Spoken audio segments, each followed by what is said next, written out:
Prabowo Subianto cacat secara moral dan politik. Karena telah jelas menggunakan putusan 90 tahun 2023 yang dihasilkan melalui serangkaian proses dinamika persidangannya dilalui oleh berbagai pelanggaran etik hakim konstitusi secara kolektif maupun secara pribadi Hakim Anwar Usman. Bagi kami, konstitusi tidak hanya ditaati sebagai sebuah hukum dasar tertulis. Namun konstitusi itu harus memiliki roh. Ia mewakili kehendak, tekad, dan cita-cita tentang bagaimana bangunan tata pemerintahan negara disusun dan dikelola dengan sebaik-baiknya seperti yang dicita-citakan oleh para pendiri Republik, the founding fathers kita, Republik of Indonesia ini. Saya temukan satu aja, satu iklan dari salah satu media TV nasional tadi pagi, itu aja. Karena video dan gambar itu sudah jelas terang-terangan dia melakukan kampanye dan melibatkan ada video atau gambar seorang anak gitu, anak yang di bawah umur, yang mana jelas-jelas itu sudah melanggar undang-undang. Menunjukkan gambar foto menunjukkan satu pasangan, dua orang itu salah satu paslon itu. Makna yang tersirat berarti. Iya, betul. Itu kan jelas-jelas itu sudah melanggar.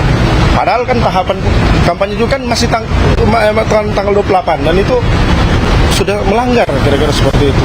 Atau laporan dugaan pelanggaran kode etik oleh KPU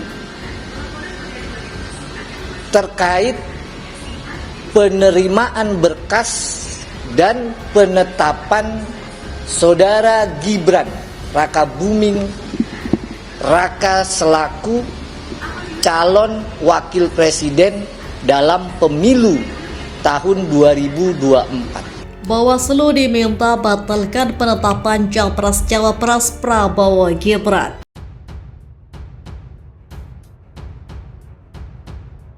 Pemohon berharap Bawaslu mengabulkan. Tim Advokasi dan Pemantau Kecurangan Pemilu atau TLPKP meminta Badan Pengawasan Pemilu atau Bawaslu membatalkan Prabowo Subianto dan Gibran Rakabuming Raka sebagai calon presiden dan calon wakil presiden 2024 yang sudah ditetapkan oleh Komisi Pemilihan Umum atau KPU. Pelapor bernama Syukur Destili Gula mengaku laporannya diserahkan ke Bawaslu pada 16 November 2023. Laporan saya sampaikan dan diterima pada tanggal 16 November 2023 di Bawaslu RI, ujar Gula kepada IDN Times pada Senin 20 November 2023. Permohonan dilakukan lewat kuasa hukum. Gula menerangkan permohonan laporan pencabutan Prabowo Gibran sebagai Capres-Cawapres dilakukan oleh kuasa hukum dari TLPKP. Dalam keterangan tertulis secara hubung, kuasa hukum pemohon Alfon Kurnia mendesak agar penetapan Prabowo Gibran itu dinyatakan tidak sah. Pada pokoknya, TLPKP meminta Bawaslu memberikan objek permohonan dinyatakan tidak sah dan harus dibatalkan keputusan Komisi Pemilihan Umum nomor 1632 tahun 2023 tentang penetapan pasangan calon peserta pemilihan umum presiden dan wakil presiden tahun 2024 dengan alasan Cawapres Prabowo, yaitu Gibran Rakabuming Raka tidak memenuhi syarat atau TML sebagai Cawapres. Yang kedua, penetapan Prabowo Gibran dinilai cacat formil. Alfred mengatakan penetapan Prabowo Gibran dinilai cacat formil sebab putusan Majelis Kehormatan Mahkamah Konstitusi menyebutkan bahwa mantan Ketua MK Anwar Usman melanggar etik berat. Ini membuktikan putusan 90/PU/21/2023 tidak terpenuhi validitasnya sehingga tidak dapat menjadi sumber hukum dan harus dianggap tidak sah serta dapat dikesampingkan pelaksanaannya.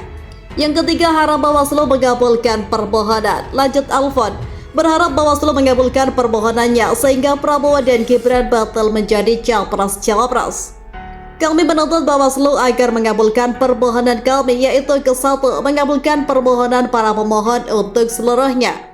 Yang kedua, menyatakan bahwa para pemohon mempunyai kedudukan hukum untuk mengajukan permohonan penyelesaian sengketa pemilihan terkait keputusan Komisi Pemilihan Umum nomor 1623 tahun 2023 tentang penetapan pasangan calon peserta pemilihan umum presiden dan wakil presiden tahun 2024.